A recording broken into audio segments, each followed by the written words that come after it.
अस्सलाम वालेकुम नाज़रीन, प्रोग्राम सियासत और सच के साथ मैं हूं अरसलान खालिद। आज के प्रोग्राम में मैं चाहूँगा हम बात करें इस वक्त अलीम ख़ान साहब जो कि वफाकी वज़ीर हैं, उनका एक स्टेटमेंट आया है और जो थोड़ा सा हम एक विंडो जहाँ पर हम जश्न आज़ादी की सेलिब्रेशन में मसरूफ़ थे तो इस मौजू पर बात नहीं हुई, अब दोबारा से उस मौजू को एक तरह से अलाइव किया गया। इसका आगाज़ मोहसिन नकवी साहब के स्टेटमेंट से होता है और निज़ाम फ़ेल हो चुका है का एक नारा बुलंद किया जाता है और उसके बाद फिर नए सूबों की बात और एक नए निज़ाम की बात। अब जो अलीम ख़ान साहब हैं वो दोबारा से यही स्टेटमेंट दे रहे हैं जिसमें उनका कहना है कि अपनी चौधराहट छोड़ें, लोगों का ख्याल करें और नए इंतज़ामी यूनिट और सूबे बनाने की तरफ जाएं। नए सूबे एक अलहदा मामला है, निज़ाम का बैठ जाना और फिर कोई एक नए निज़ाम का आना वो एक अलहदा मामला है। अगर एक तरीके से देखा जाए तो दोनों को क्लब भी किया जा सकता है। अब ये तय करना पड़ेगा कि आया ये मुख्तलिफ तनाजुर में दोनों बातें हैं या निज़ाम के बैठने की वजह हमें नए सूबे चाहिए और एक नया निज़ाम भी शायद साथ चाहिए। इसमें यह कि हज़ारा सूबा, फिर पंजाब और सिंध में इसी तरह की बातें, इस तरह की आवाज़ें बुलंद होना। एक तो मैं चाहूँगा आज के प्रोग्राम में हम इस मामले पर ज़रा तफसील से बात करें कि एक तो जब जब कुछ अरसा गुज़रता है हम एक नई कहानी सुनते हैं। कभी एक तवील अरसे तक हम सदारती निज़ाम की बात सुनते रहे, 2 दहाइयाँ इसमें गुजरी कि मुल्क में ये पार्लिमानी निज़ाम ख़त्म हो जाना चाहिए, सदारती निज़ाम होना चाहिए। आज हम नए सूबों की बात सुन रहे हैं, छोटे छोटे इंतज़ामी यूनिट्स, और जो मॉडल इसका बताया जा रहा है वो सिमिलर टू जो टर्की का एक जो निज़ाम हुकूमत है उसके करीब होगा।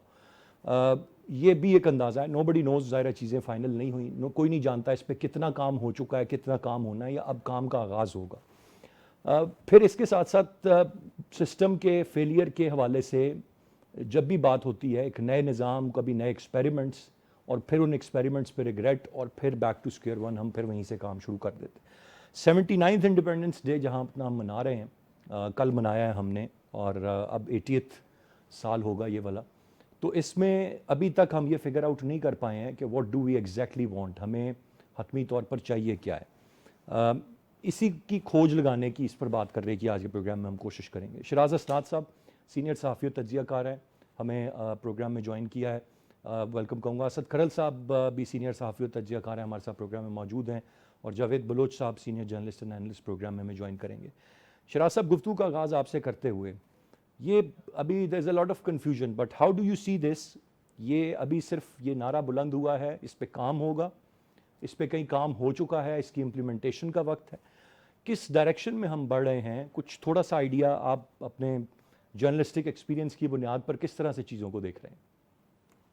Thank you very much Arsalan साहब। देखें, मैं इस हक में हूँ ज़ाती तौर पे कि पाकिस्तान में इंतज़ामी यूनिट बढ़ने चाहिए, मगर इसकी जो वजूहात हैं और ये कह कौन रहा है, ये एक बहुत बड़ा क्वेश्चन मार्क है।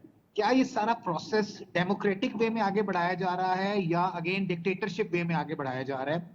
मैं समझता हूँ कि जहां से, जिन हलकों से ये आवाज़ बुलंद हो रही है, वो शायद इतनी बामानी नहीं है, बेमानी ज़्यादा है, जहाँ पे वो आवाम के अंदर वो असर और रसूख नहीं रखते और कोशिश करते हैं कि इस को जिन टेम्पररी पोजीशंस पे हैं उनको यूटिलाइज करके इस बात को आगे बढ़ाया जाए। इस बात को आगे बढ़ाने में कोई मज़ायका नहीं है और हमें माजी में भी इसकी बहुत सी मिसालें देखने को मिली, जिसमें जनूबी पंजाब सूबे की आवाज़ें थी, हज़ारा सूबे की आवाज़ें थी, केपीके के अंदर आवाज़ें थी जिसमें फाटा को एक अलग प्रोविंस बनाना और बाकी को अलग करना। इसी तरह बलोचिस्तान को हमेशा कहा गया कि उसकी एक एक कॉन्स्टिट्यूंशियल प्रोविंस जो है वो प्रोविंशियल प्रोविंस कॉन्स्टिट्यूंसी जो है वो शायद कराची से भी रकबे में बड़ी बड़ी है। तो वहां पे भी ये बात बहुत की गई और ये होना चाहिए, इसमें कोई दो राय नहीं है। मगर कहां से इसको पॉप अप करके किस तरह से एक एक प्रोपेगेंडा वे में कैंपेन अलाइन करके इसको एंगेज किया जा रहा है और माइंड मेकअप किया जा रहा है, वो मैटर करता है कि ये लोग कौन लेके आ रहे हैं। नंबर 1। नंबर 2, सबसे बेसिक फैक्टर ये है कि आपको ये चाहिए क्यों है? आपको चाहिए ये है to empower people, to empower Pakistani जो जो अवाम है उसको। जी। लेकिन एलिमेंट ये है कि पाकिस्तानी अवाम को एम्पावर करने के लिए जो सबसे बड़ा निजाम आपके कॉन्स्टिट्यूशन में मौजूद है वो लोकल बॉडीज का निजाम है। तो वो लोकल बॉडीज का निजाम आप क्यों नहीं लाते, आप क्यों उसको इंप्लीमेंट नहीं करते? सिंध ने किया, मगर बहुत बड़ा क्वेश्चन मार्क है, आज तक वो चल रहा है। केपीके ने किया, question mark is still over there.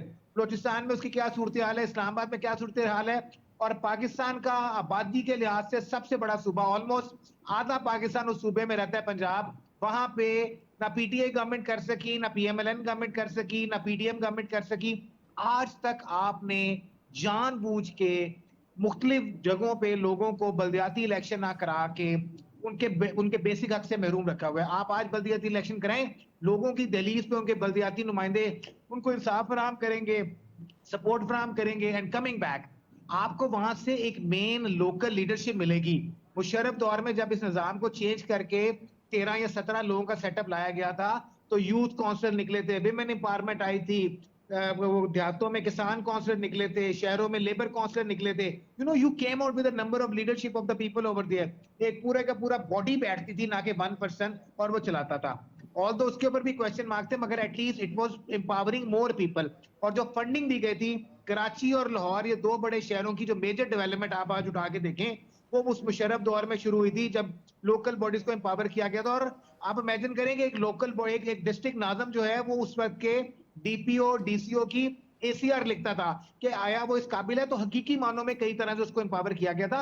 बदकिस्मती के साथ मैं आखिरी बात कहना चाहूंगा, लोकल बॉडीज में नहीं लॉन्च किए गए, लोगों को एम्पावर नहीं किया गया। जिस तरह ये सेटअप बनाते हैं वो इनके अपने मुफाद में होता है, और इसी वजह से ये बुनियादी स्लोगन रेज हो रहा है to empower more people by setting more administrative units. जी आपने बिल्कुल दुरुस्त फरमाया। मुझे ये बताएं कि ये इसकी क्या वजह है शराज साहब, आप क्या समझते हैं कि हम लोकल बॉडीज़ जो कि आइन में है, जो कि होना चाहिए, आपने बताया भी मुशर्रफ दौर में उसके कुछ समरात और मैं समझता हूँ काफ़ी हद तक मिले थे, लेकिन हम उसकी तरफ नहीं जाते, उस पर तवज्जो नहीं है। जो भी इसको नए यूनिट्स की बात कर रहे हैं वो यही काम इंश्योर कर लें, लेकिन इस तरफ नहीं जा रहे। वो उस निज़ाम के फेल होने और एक नए निज़ाम के लाने पर क्यों बज़िद हैं? अरसलान साहब, इसमें एक और चीज ऐड करते चलूं कि पाकिस्तान में इस वक्त तलबा सियासत नहीं है। आप हम्म। जितनी मेन लीडरशिप उठा के देख लेंगे, ख्वाजा साद रफीक, जावेद हाशमी, मल्टीपल और leaders, you just name them, वो उस वक्त के पंजाब यूनिवर्सिटी, कराची यूनिवर्सिटी, कोई केपीके से, कहीं से वो तलबा सियासत में आगे आए थे, और वहां से उन्होंने उसके अंदर इलेक्शंस लड़ने के बाद एक रीत कायम करके निकाला था। बदकिस्मती से ये बैन हुई है, आज तक कोई इसको खोलने को तैयार नहीं है। तो लीडरशिप यूथ से आएगी ना। पाकिस्तान की सबसे बड़ी 60% प्लस यूथ है, आप उसको एम्पावर ही नहीं कर रहे। आप यूथ इनिशिएटिव, यूथ के लिए ये, भाई यूथ को लीडरशिप चाहिए, आप यूथ को एम्पावर करें, उनके लिए तलबा सियासत के दरवाजे खोलें, उसके बाद उनके लिए बल्दियाती इलेक्शन के दरवाजे खोलें, आगे से आगे जाएगा। अब ये आपका बेसिक क्वेश्चन था कि ये कर क्यों नहीं रहे। जी। तो जनाब, अगर इन्होंने कर दिया तो फिर वो मरूसी सियासत कहां पे जाएगी, जो दादा यानी कि मैं बस यही बाप शराज साहब पोता इधर इसी पॉइंट पे नवासा, आना चाह रहा था कि फिर अलीम खान साहब दैट्स ने द जो कहा पॉइंट। कि अपनी तो वो चौधराहट मरूसी छोड़ें। सियासत को हम्म। अगर ये हो गया ना लॉन्च, तो मरूसी सियासत खत्म हो जाएगी और इनकी बादशाहत खत्म हो जाएगी बस। बात वही आ गई जिस बयान से हमने गुफ्तगू का आगाज़ किया था, उसी में वही जवाब भी आपका आ गया कि चौधराहट अपनी अपनी छोड़ें और आवाम का सोचें। तो ये चौधराहट, फिर सवाल ये है कि आया ये छोड़ने पे अगर वो लोकल बॉडीज़ की तरफ नहीं आ रहे, शराज साहब के हम पॉइंट को मान लें, तो फिर कौन मानेगा इस वक्त जो डिसीजन मेकर्स हैं उनमें से कि सिंध में आप बना लें मुख्तलिफ यूनिट्स, एक वज़ीर आला नहीं होगा, सूबे में 6 वज़ीर आला होंगे, 5 वज़ीर आला होंगे, पावर्स डिवाइड हो जाएंगी। ये खरल साहब दूसरा फार्मूला जिसका अब हम तज़किरा सुन रहे हैं, इंतज़ामी यूनिट्स, नए सूबे करने वाले चाहते हैं, होने वाले होने देंगे या नहीं? देखिए, मामला ये है कि जो मौजूदा हमारा सियासी जो वो शराफिया है, ये जो 2-3 खानदान है मुल्क पर राज हैं, ये तो नहीं चाहेंगे कभी जब तक इनकी पूरी हतल इम्कान कोशिश होगी कि वो अपने इख्तियारात जो है उसकी आगे तकसीम नहीं चाहेंगे। वो नहीं चाहेंगे कि उनकी जो चौधराहट का जो दायरा कार है, वो पूरे पंजाब या पूरे सिंध से सिमट कर जो एक लाहौर तक महदूद हो जाए या कराची तक या आगे लाड़काना तक महदूद हो जाए। तो ज़ाहिर बात है वो तो करेंगे, इस पर रजिस्ट करेंगे। दूसरी बात ये है कि अब ये जो अलीम खान साहब ने बात की है या मोहसिन नकवी साहब ने बात की है, ये बात तो बहुत पहले मियां आमिर साहब जो है उन्होंने बात का आगाज किया, और उस वक्त भी आपको पता है बहुत ज्यादा एक डिबेट शुरू हो गई और यही बात आई कि ये कहाँ से बात आ रही है, ये कौन चाह रहा है, ये क्या मामला हैं। लेकिन वही बात अल्टीमेटली जो है मोहसिन नकवी साहब ने उसको दोबारा इंडोर्स कर दिया और अलीम खान साहब जो है वो भी वही बात कर रहे हैं।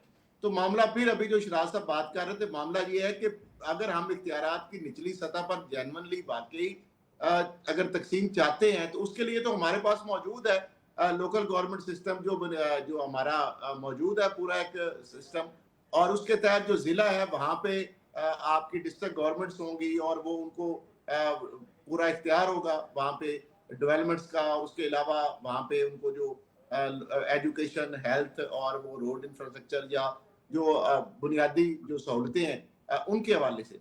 लेकिन मामला ये है कि यही सूबे अगर बात करें सूबों के इख्तियारात की, तो ये कहते हैं कि एनएफसी के हवाले से मैक्सिमम जो वफाक है वो हमें दे दें।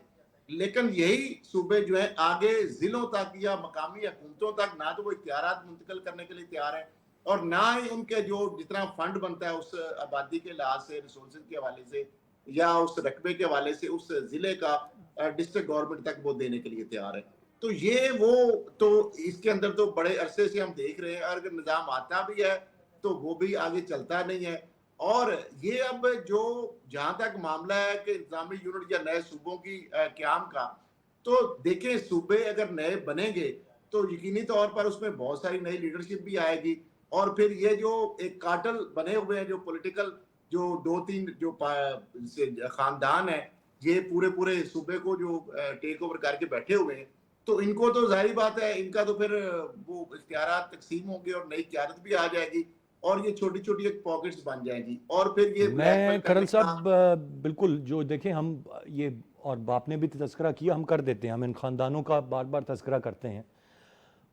एक कुछ साल की एक हुकूमत मुख्तलिफ आई थी ना, एक नई जमात आई थी, पाकिस्तान तहरीक इंसाफ की मैं बात कर रहा हूँ। मुझे समझ नहीं आई कि वो भी इस सिस्टम का शिकार हुई या क्या हुआ। बाकी जो उनके मामलात थे वो अपनी जगह, लेकिन कुछ वो भी बदल नहीं सके थे, शफाफियत वो नहीं ला सके थे, मरूसियत ख़त्म नहीं हुई थी, फिर उसकी पूरी की पूरी जो चीज़ें हैं वो एज इट इज़ ही थी। तो जिसने भी आना है उसने इसी सिस्टम के आगे घुटने टेकने हैं, तो फिर ये बात कि सिस्टम फेल हो चुका है जायज़ है मेरे ख्याल से। सिस्टम तो फेल हो ही चुका है, मैं नहीं कह रहा, वो तो वफाकी वज़ीर दाखिला भी कह रहे हैं और आप देखें कि लोगों तक जो उनके बुनियादी मसाइल हैं हल के लिए कोई प्रॉपर फोरम नहीं है। लोग जो है वो अपनी आवाज़ उठाने के लिए उनके पास अपने राइट्स के लिए जो है उनके पास वो उस तरह फोरम नहीं है। देखिए हम इश्तिहारात में तो बहुत सारी चीज़ें देखते हैं, अखबारात में, चैनल्स पे तो सारी चीज़ें बहुत सारी देखते हैं। लेकिन अब ग्राउंड पे जाके देखें कि क्या आवाम की जो है महंगाई का खात्मा हुआ है? क्या लोग जो है वो अपना उनको रोजगार मिल रहा है, लोगों को जो है वो एजुकेशन की जो सहूलियात है वो मिल रही हैं, लोगों को हेल्थ की वो बुनियादी जो सहूलतें हैं वो फराहम हो रही हैं। तो मामला ये है कि ये जो आप कह रहे हैं कि पीटीआई है या ये जमात है, ये इससे पहले जमातें, देखिए एक हमारा एक जो स्केच बना होता है ना, एक फर्मा बना होता है, उसमें हम मट्टी डालेंगे तो शक्ल वही निकलेगी।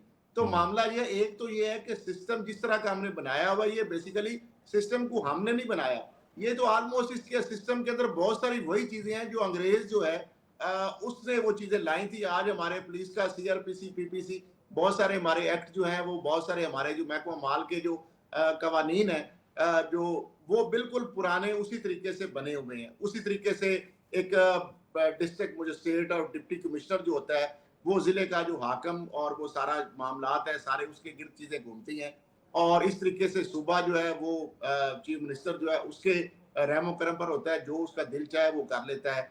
और अब मामला ये है कि ये जो छोटे अगर सूबे हम बनाएंगे तो एक तो ये है कि आवाम की रसाई मुमकिन होगी अपने हुक्मरानों तक। दूसरा ये है कुछ नई क़यादत आएगी, कुछ नई चीजें आएंगी, रिफॉर्म्स आएंगी, कोई बेहतरी की तरफ चीजें बढ़ेंगी। और दूसरी बात ये है कि अब देखें पंजाब में या सिंध में बैठ के आप इतना दूर तक जो पूरे सूबे को नहीं देख सकते, इंतजामी तौर पर ये पॉसिबल ही नहीं है। तो ठीक है, इसलिए मैं समझता राइट हूँ कि खरल साहब, वो, बिल्कुल और पॉइंट दूसरा आपका आ ये गया। है मैं जावेद साहब की जानिब बढ़ूंगा। जावेद साहब, आपकी क्या राय है, आप किस तरह से देख रहे हैं इस सारे मामले को? क्या कोई चीज़ अनकरीब मुतवक्के है या सिर्फ ये एक जिसको कहते हैं टेस्टर फेंकने वाली बात इन सादा अल्फाज में या लोकल लैंग्वेज? क्योंकि ये कोई जो आज हम नए यूनिट्स की बात कर रहे हैं, मुझे याद है कि हर कुछ अरसे के बाद इस तरह की एक चीज़ आती थी और उस पर चंद लोग ही होते थे बात करने वाले, वो ये कि इस मुल्क को सदारती निज़ाम की ज़रूरत है, सदारती निज़ाम आ जाना चाहिए। और अच्छा खासा वक्त हमने इसमें गुजार दिया था। फिर कुछ साल पहले एटलीस्ट ये गुफ्तगू थम गई और अब ये सिर्फ ये टेस्टर हैं या कोई बैकग्राउंड में कोई काम इस पर हो रहा है या हो चुका है और बस अब इम्प्लीमेंटेशन का वक्त करीब है? Thank you Arsalan. बात यह है कि बात चाहे कोई करे, चाहे मियां आमर साहब करें, चाहे बस नकवी साहब करें, चाहे कोई और करे, चाहे कोई स्टूडेंट लीडर जो है वो करे, बात कर क्या रहे हैं? क्या उस बात के करने से, उस निज़ाम के आने से जो है वो कोई बेहतरी आ सकती है? क्या दुनिया में जो है वो ये निज़ाम जो है वो नहीं चल रहे, क्या दुनिया के अंदर जो है वो सूबे नहीं बन रहे, सूबों का निज़ाम नहीं चल रहा। भी पहले बलदियाती निज़ाम की बात हो रही थी, डिस्ट्रिक्ट नाज़िम की बात हो रही थी। तो आप जरा सोचें अरसलान के ये जो डिस्ट्रिक्ट नाज़िम सिस्टम है वो किस दौर में आया था? मुशर्रफ दौर था। उस दौर में ये ज़िले निज़ाम हुकूमत आया था। ब्यूरोक्रेसी को जो है वो बिल्कुल जीरो कर दिया गया था। ACDC का निज़ाम जो है वो ख़त्म हो गया था और डिस्ट्रिक्ट नाज़म जो है उनका बॉस था, DPO का भी और DC का भी और AC का भी। लिटरली अरसलान, मैं आई विटनेस हूँ। मैं किसी उस वक़्त जब ये निज़ाम राइज हुआ था तो मैं, इत्तेफाक है कि एक AC साहब थे, अब भी हयात हैं, अब भी अपनी वो आला ओहदे पर फाइज हैं। उनके पास बैठा हुआ था। तो जब उन्हें खबर मिली कि मुल्क में डिस्ट्रिक्ट नाज़म सिस्टम जो है वो आ गया है और ACDC जो है उनके इख्तियार जो है वो बिल्कुल अब कम कर दिए गए, तो लिटरली असलान वो AC साहब रो पड़े। वो रो पड़े और कहा कि जी मैंने इसलिए CS किया था, मैंने इसलिए ये इम्तिहान पास किया था, मैं तो आया था कि इख्तियारात होंगे, ठाट बाट होगा, सारा कुछ होगा, ये सारी चीज़ें। बात ये है कि उस वक्त डिस्ट्रिक्ट नाज़म सिस्टम जो है बड़ी कामयाबी के साथ चला। हमने देखा यूनियन कौंसल लेवल पे जो है वो चीज़ें चली और लोगों को उनके फंड मिले, लोगों के मसाइल हल हुए। अगर बाबा, अगर 2-4 की बजाय 8 सूबे हो जाएंगे या 10 सूबे हो जाएंगे तो देन व्हाट, क्या जाएगा? क्या कोई किसी जमात का जो है वो कट लग जाएगा? अगर नून लीग की गवर्नमेंट है पंजाब के अंदर, 12 करोड़ का सूबा है हमारा, तो अगर उसमें 4 सूबे हो जाएंगे तो अगर नून लीग के पास अक्सियत है तो चारों सूबों में जो है वो नून लीग आ जाएगी। अगर पीपल्स पार्टी का सिंध का जो है वो मामला चल रहा है, सिंध में जो है वो खौफ है कि शायद हमारे जो है वो इख्तियारात कम हो जाएंगे या हमारा जो है वो जो सियासी निज़ाम है वो ख़त्म हो जाएगा। तो अगर सिंध में एक की बजाय 4 सूबे हो जाएं या 3 सूबे हो जाएं, तो अगर पीपल पार्टी के पास अक्सियत होगी तो पीपल पार्टी के तीनों CM हो जाएंगे। अगर इसी तरह KP के अंदर बन जाएगा, बलूचिस्तान आपका 44% ऑफ द कंट्री है, आपका इतना वास्ट एरिया है असलान, इतना वसी रकबा है बलूचिस्तान का कि आप पहुंच ही नहीं पाते। आप छोड़ें भावलपुर की, आप छोड़ें लिया की, कोटअदू की और इस सारे इन इलाकों की कि वो लाहौर जाते हैं, उनका काम नहीं होता, उन्हें लाहौर जाना पड़ता है। आप छोड़ दें उस बात को। आप बलूचिस्तान की सूरत हाल देखें कि बंदा जो है वो क्वेटा पहुंचते पहुंचते पहुंचते जो है कई दिन लग सकते हैं गरीब आदमी को। इसी आप तरह दुरुस्त फरमा रहे हैं सिंध का देखें कि सिंध में जो है वो CM तक पहुंचते पहुंचते कई दिन लग सकते हैं एक गरीब आदमी को।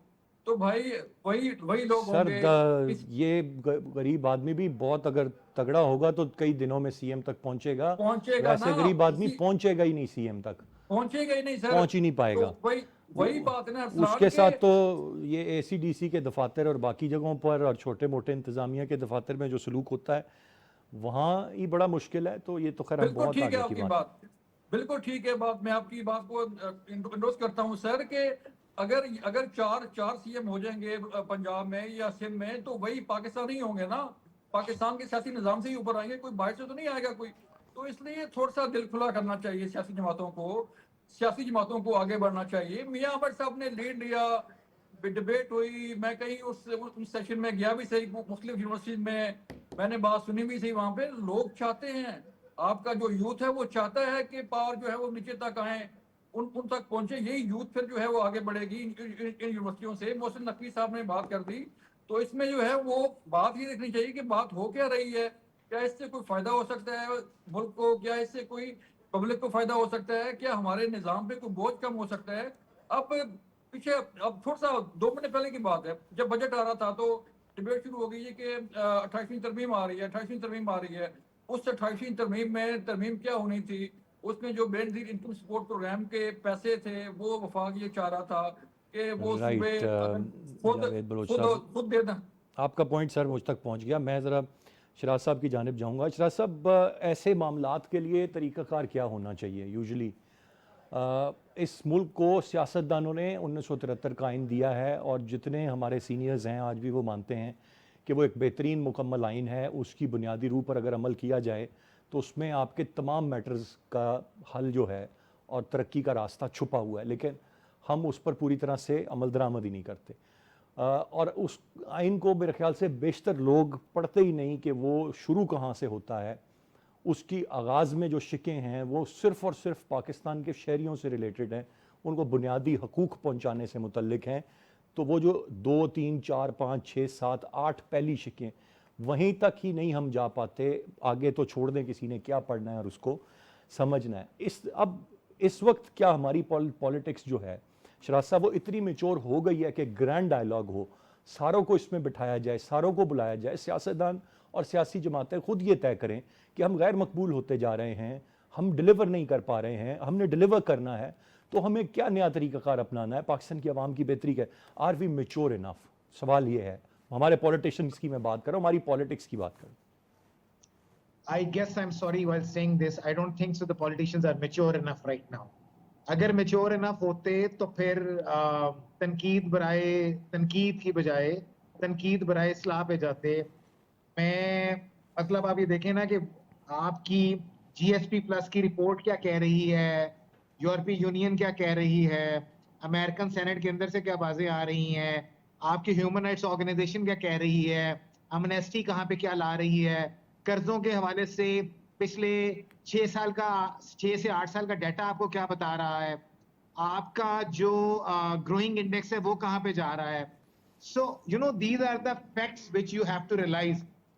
कश्मीर की सूरत हाल क्या है, बलोचिस्तान की सूरत हाल क्या है, केपीके में टेररिज्म की सूरत हाल क्या है, पंजाब में मावरे अदालत कत्लों की क्या सूरत हाल है, महंगाई का इंडेक्स कहाँ पे फॉल कर रहा है।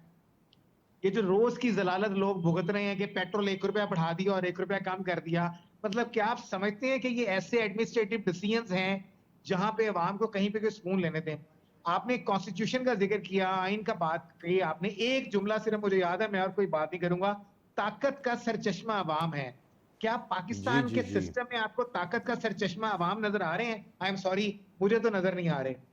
आज भी इस गवर्नमेंट के प्रॉब्ली 3 साल के बाद भी we are quite in a debate of form 45 and form 47। You know whenever they have an objection they are pointing race के तू तो फॉर्म 45 वाला है, तू तो बात ही ना कर, तू फॉर्म 47 वाला, तू तो बात ही ना कर।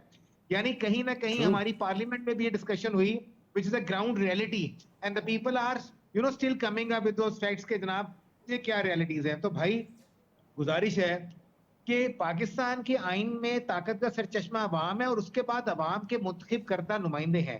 तो पहली बात तो ये कि अगर अवाम के मुंतखब करदा नुमाइंदों के ऊपर कोई क्वेश्चन मार्क है तो उन्हें खुद से उस क्वेश्चन मार्क को रिमूव करना है, जिसका तरीका यह है कि रिजाइन करें और let the people come up and decide. Number 1, मतलब ख्वाजा साद रफी का मैं नाम ले रहा हूँ, माफी चाहता हूँ, मगर ख्वाजा साद रफी जैसा हौसला लाएं, कई और लोग हैं उन जैसा हौसला लाएं जिन्हें शायद फॉर्म 47 की ऑफर हुई और वो नहीं माने, या शायद कईयों को फॉर्म 47 की ऑफर भी नहीं हुई। तो वापस आता हूं फिर उस चीज के ऊपर कि आपने ये देखना है कि क्या वाकई में अवाम है, और फिर उसके बाद आपकी parliament, upper and lower parliament, फिर सूबों की पार्लियामेंट, आपने इनको इख्तियार देने हैं। जब आप सही नुमाइंदे चुनेंगे, आपका इलेक्शन आजाद होगा, आपका इलेक्शन कमीशन आजाद होगा, आप वाकई में लोगों को उनका हक राय दही का सही आउटकम देंगे, तो फिर आप कहीं ना कहीं उस सिचुएशन में जाएंगे। यहाँ पे तो जी हजूरी में मुकाबला हो रहा है कि कौन आगे है, शाह से ज्यादा शाह के वफादार आपको ज्यादा मिल रहे हैं। मोहसिन नकवी साहब ने जो बात की, मैं फिर कह रहा हूं उनकी बात गलत नहीं है, मगर मोहसिन नकवी साहब को मतलब you know like he is not from the public figure. Aleem Khan साहब का माफी चाहता हूँ, जीबी के इलेक्शन में आपने सूरत हाल देख ली, कश्मीर के इलेक्शन में उनकी पार्टी की सूरत हाल देख ली, उनके एक्स प्राइम मिनिस्टर के वोट शायद 2021 निकले हैं। सो कमिंग बैक, और यही सूरत हाल शायद पंजाब में जो बहुत बड़े क्वेश्चन मार्क पुट किए गए उन कैंडिडेट्स के ऊपर जो जीते उनके ऊपर देख लें। सो you know how when he was not even winning one seat, how the candidates, independent candidates joined him, ये बहुत बड़ा क्वेश्चन मार्क है। ये हमारे सिस्टम के ऊपर क्वेश्चन मार्क है, ये हमारी सिस्टम की इंडिपेंडेंस के ऊपर, शफाफियत के ऊपर क्वेश्चन मार्क है। इन चीजों से हम जब निकल के तो हकीकी मानों में जब आइन के रूह पे अमल करेंगे तो फिर अवाम को हम इख्तियार देंगे, अवाम के चुने हुए नुमाइंदों को वो इख्तियार मिलेगा, तो फिर probably we will be on the you know reaching to the level where they will decide कि हाँ सूबे बनने चाहिए नहीं बनने चाहिए। अमेरिका आपसे 10 से 15 12 करोड़ राइट, ज्यादा है, इंडिया बिल्कुल आप शराज देख लें क्या एग्जाम्पल है। साहब, आपका पॉइंट बिल्कुल मुझ तक पहुंच गया। खरल साहब, काउंटीज़ होती हैं, सिटी के मेयर्स होते हैं, और वो लोग अपने इलाके के राइट्स चीज़ें और उन तक महदूद होते हैं, ज़्यादा दिलचस्पी उसमें लेते हैं। हमारा हर काम नेशनल है, ये इसकी क्या वजह है और क्यों नहीं एक नई ये वहाँ से ही हम इंस्पिरेशन लें कि ऐसा नहीं है कि अगर आपके पास पूरा सूबा नहीं होगा इतनी बड़ी आबादी का, कोई भी एक सूबा हो, तो अगर 4 सूबे भी हैं उसमें रहते हुए भी आप अपना बहुत बेहतर परफॉर्म करेंगे, अच्छा डिलीवर करेंगे, उस सूबे के हीरो होंगे, बार बार वहाँ से इलेक्ट होंगे, वहाँ की प्रोग्रेस जो है उसको नेशनल सतह पे दिखाया जाएगा, फिर जाहिर है सारी चीज़ें उस हिसाब से तब्दील हो जाएंगी। लेकिन उसके बावजूद क्या वजह है कि कोई नहीं इस तरफ सोच रहा? देखिए, जिस तरह आपने बात की है ना, बिल्कुल इसके अंदर किया जा सकता है। आप देखें ना, फैसलाबाद है वो टेक्सटाइल के हवाले से मशहूर है, तो वहाँ पे टेक्सटाइल की एक्सपोर्ट के लिए अगर वो एक वहाँ एक सिस्टम बनाया जाए तो वो ज़्यादा अच्छे तरीके से वहाँ पे सारा सिस्टम हो, बजाय उसको वफाक या सूबे की तरफ देखने की बजाय, तो ज़्यादा अच्छे तरीके से वो कर सकता है। इस तरह सियालकोट का शहर है, वो स्पोर्ट्स गुड्स के हवाले से मशहूर है, उसको वहाँ पे उस तरीके से वो ज़्यादा एक्सपेंड कर सकता है। वज़ीराबाद जो उसकी अपनी एक एक्सपर्टीज़ है, तो इस तरह जो मुख्तलिफ शहर हैं उनको उस तरीके से मैं समझता हूँ कि ये जो छोटा, और दूसरा ये है कि अगर हम यूनिट्स बनाएंगे मजीद, तो उसमें ये है कि कंपटीशन बहुत एक हेल्दी होगा। यानी यस। अगर एक या मुख्तलिफ डाइवर्सिटी हो जाएगी या मुख्तलिफ पार्टियों के लोग आएंगे या एक ही पार्टी के लोग होंगे, उनके अंदर एक कंपटीशन होगा, यानी एक सूबा दूसरे सूबे से कंपैरिजन कर रहा होगा और वो ज्यादा बेहतर तरीके से अवाम की फलाह बहबूद के लिए, अपने सूबे के लोगों के लिए जो है वो ज्यादा अच्छे तरीके से परफॉर्म कर रहा होगा। अब मामला ये, यहाँ पे तो आपको पता ही है कि 2-3 पार्टियां हैं और वो 2-3 पार्टियां जो आपस के अंदर जो है मैच फिक्स कर लेती हैं, और उसके बाद जो सिस्टम है या आइन है उसको तो एक साइड पे रख दिया जाता है और अपने जाती मफादात जो है उसके लिए सारी चीजें जो उसके गिर्द घूमना शुरू हो जाती हैं।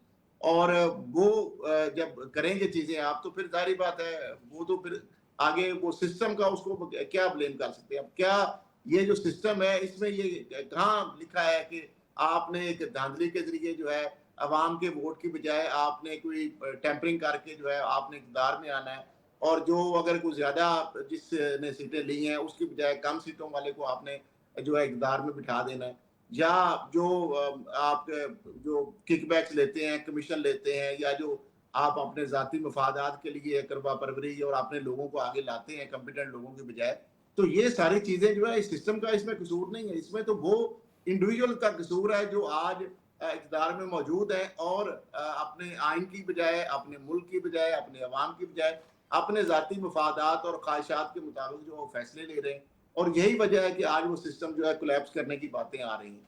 तो मैं समझता हूँ बिल्कुल कि सही ये है जो जावेद अगर बलोच साहब, ये डिबेट, इसको ग्रैंड डिबेट कैसे बनाना है, सबको किस तरह इसमें इन्वॉल्व करना है, और फिर जो मेजॉरिटी का फैसला हो वो rather than putting blame on one political party और वन ख़ानदान और अनदर ख़ानदान, पता हो कि कलेक्टिवली सब ने जो भी फैसला लिया है वो लिया है। ये इसकी गुंजाइश कैसे निकल सकती है आपकी नज़र में, या शायद ये नहीं होगा और फिर बंद कमरे में फैसले होंगे और फिर इम्प्लीमेंटेशन हो जाएगा और सबको चाहते ना चाहते हुए भी उसे कबूल करना पड़ेगा? अच्छा अरसलान, जो बंद कमरे के फैसले हम कहते हैं ना, वो बंद कमरे के फैसले तभी होते हैं जब हम फैसला नहीं करते, जब सियासी जमातें फैसला नहीं करती, जब हुकूमतें फैसला नहीं करती, जब पार्लियामान फैसला नहीं करती, तो फिर बंद कमरे के फैसले होते हैं और फिर सबको मानना पड़ता है। आपकी बात ठीक है। अब जबकि नेशनल डायलॉग किससे हो, एक पार्टी दूसरे पार्टी के साथ बैठने को तैयार नहीं है। तहरीक इंसाफ कहती है कि हम ही पाक साफ हैं, बाकी सारे चोर हैं। नून लीग जो है वो कहती है कि हम बात करने के लिए तैयार हैं। पीपल्स पार्टी आजाद कश्मीर के इलेक्शन में जो अभी की बात है, वो इस हद तक आगे चली गई है कि उन्होंने कहा कि अब आपकी उल्टी गिनती शुरू हो गई है, हमने यहाँ पे धांधली हो गई है, हमारे वोट चोरी हो गए हैं, लिहाजा आपकी उल्टी गिनती शुरू हो गई है। जब जीबी का इलेक्शन हुआ तो वहां पीपल्स पार्टी की गवर्नमेंट बन गई, तो वहां पे कुछ नहीं हुआ। तो बात सर ये है कि जब आप अपने जाती मफादात से बालातर हो के मुल्क का सोचेंगे, अवाम का सोचेंगे, तो फिर जो है वो नेशनल डायलॉग होगा। जब आपको जिन लोगों ने वोट दिए हैं अरसलान, उनके जिनके वोटों से आप जो है वो पार्लियामान पहुंचते हैं, जब तक आप उनकी बात नहीं करेंगे तो फिर बात नहीं बनेगी। देखिए, पार्लियामान की सियासत जो है वो बिल्कुल जमहूरियत है। पार्लियामान में फैसले होने चाहिए, पार्लियामान में बात होनी चाहिए। तो मुझे बताएं कि पार्लियामान में क्या पब्लिक की कोई कुछ चीज डिस्कस होती है क्या? वहाँ पे जो बेसिक पब्लिक इश्यूज हैं क्या उनकी बात होती है? आप मुझे एक एमएनए दिखा दें, एक एमपी दिखा दें कि जो खुद अपने घर का जो है वो ग्रोसरी परचेज करने के लिए मार्केट जाता हो, या उसे जो है वो रेट चेक कर लें उनसे कि आज आज के रेट हैं क्या, गोश्त कहाँ पे चला गया है, आम जो अशिया खुदनी है वो कहाँ पहुंच गई है, नहीं पता होगा सर। उनके मुंशी, उनके एहलकार, उनके स्टाफ जो है वो हैं वहाँ पे काम करने के लिए। सर ये तबका जो है वो हमारा जो सोसाइटी है वो तबकात में तकसीम है। जो गरीब आदमी है वो गरीब से गरीबतर होता जा रहा है, जो अमीर है वो अमीर से अमीरतर होता जा रहा है, जो मिडिल मैन है बेचारा वो ना नीचे है ना ऊपर है, वो वहाँ पे पिसा हुआ है। उसे अपनी एक सर्वाइवल की जंग में पड़ा हुआ है कि मैंने सर्वाइव कैसे करना है, क्योंकि वो ना तो गरीब है ना वो अमीर है, वो किसी लिस्ट में नहीं आता। तो नेशनल डायलॉग होता ही तब है सर कि जब आप इश्यूज की बात करें, जब आप जो है वो अवाम की बात करें, जब आप मुल्क की बात करें कि हमने मुल्क को लेके किस तरफ जाना है। यहाँ तो डे टू डे अफेयर्स जो है वो चलाए जा रहे होते हैं कि आज उसका बयान आ गया तो उसको काउंटर कैसे करना है, आज फलां ने ये कर दिया तो उसको काउंटर कैसे करना है, आज फलां ने ये कर दिया तो उसको काउंटर करना कैसे करना है। तो सर फिर नेशनल डायलॉग नहीं होगा। जब आप जो है वो सारी चीजें छोड़ के पीछे बैठेंगे मेज पे तो फिर बात आगे आगे बढ़ती है। इस तरह अपने अपने मफादात, अपने अपनी डेढ़ इंच की मस्जिद के साथ बैठे होंगे तो फिर उससे अरसान भाई डायलॉग नहीं होता। फिर उससे आप जो है वो फिर कहते हैं कि जी मेरी रेड लाइन ये है, मैंने इससे आगे नहीं बढ़ना। दूसरी पार्टी कहती है कि मेरी रेड लाइन ये है, मैंने उससे आगे नहीं बढ़ना।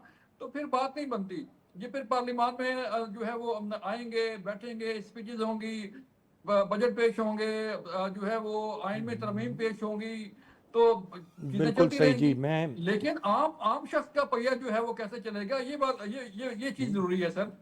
बलोच साहब आपकी बात बिल्कुल दुरुस्त है और ये मैं इस बात से मुत्तफिक हूँ। मैं अब इससे थोड़ा सा हटके एक और चीज़ पर बात करना चाहता हूँ। शराज साहब से उस पर मैं उनकी राय ज़रूर लेना चाहूँगा। शराज साहब 13 अगस्त की रात मुल्क भर में जश्न मनाया जा रहा था, जश्न आज़ादी का, और आपको पता है सब इम्पॉर्टेंट शाहराहों पर जो है वो रौनक मेला होता है। हर तरह के नौजवान निकले होते हैं, शोर शराबा, आतिशबाजी, चरागाम, लाइटें, ये वो। सूबों के जो चीफ़ मिनिस्टर हैं वो अपने अपने सूबों में मुख्तलिफ़ तकरीबात का इनेकाद कर रहे होते हैं, कोई अच्छी बातें कर रहे होते हैं। केपी का वज़ीर आला हुल्लड़बाज़ों के दरमियान अचानक एंट्री डालता है 4 लोगों के साथ और वो पीटीआई का रंग देने की उसको कोशिश करता है। Can you grasp it, being a journalist या otherwise being citizen of Pakistan, can you grasp it? Aslan, let me be very honest with you.